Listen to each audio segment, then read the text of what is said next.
भाई जो गुरु वचन पे डट गे, कट गे फंद 84 के।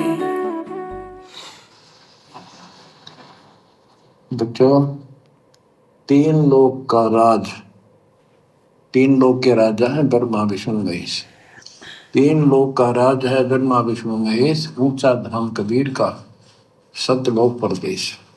यदि सच्ची भक्ति नहीं करते, भक्ति तो देखो सभी कर रहे हैं, ऋषियों ने कोई कसर नहीं छोड़ी, परमात्मा पाने के लिए समर्पित हो गए, कति शरीर गाड़ दिए, लेकिन घन से जंडी नहीं कटे।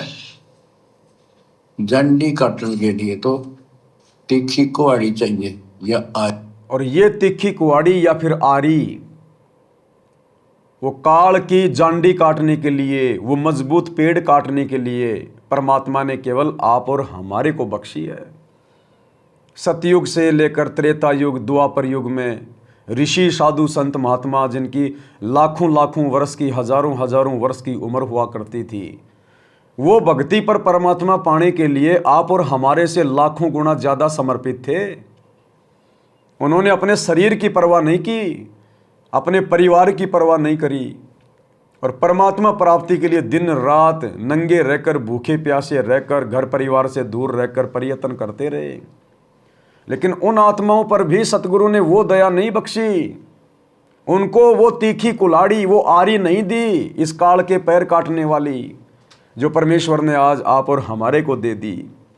तो हमने उन तमाम महापुरुषों के उदाहरणों को देखकर, उनके जीवन को देखकर, गुरुदेव के सत्संगों को आधार बनाकर अब हमने इस भक्ति रूपी, सत भक्ति मंत्र रूपी, तीनों समय की आरती रूपी, सत्संग रूपी पैनी कुहाड़ी को, इस आरी को दिन रात चलाना है।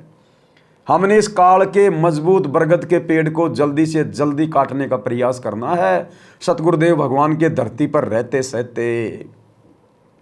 क्योंकि एक बार यदि गुरुदेव भगवान इस पृथ्वी लोक से चले गए, जिस रूप में आज आए हुए हैं, उसके बाद भाई और बहनों मोक्ष की उम्मीद ना करना। गुरु के रहते सहते मोक्ष मिलेगा, अन्यथा इस गुरु को धरती पर आने की जरूरत नहीं थी। ये तो इतना समर्थ है, सतलोक में बैठा बैठा ही हमें मोक्ष प्रदान करवा सकता है।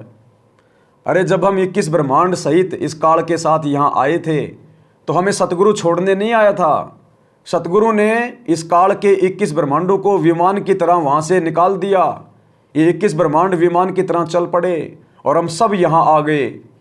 तो ये सतगुरु तो सतलोक में बैठा बैठा भी हमारा मोक्ष करवा सकता है, फिर इन्हें धरती पर आने की जरूरत क्यों पड़ी?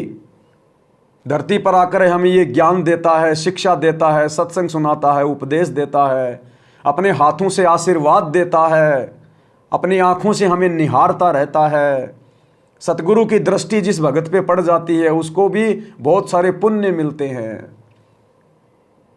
तो भाई और बहनों, इसलिए परमात्मा को धरती पे आने की जरूरत पड़ती है। इसलिए जब तक सतगुरु धरती पर है और हम यदि आजीवन मर्यादा में रहेंगे तो हम मोक्ष प्राप्त कर पाएंगे, अन्यथा मोक्ष प्राप्त नहीं कर पाएंगे हम।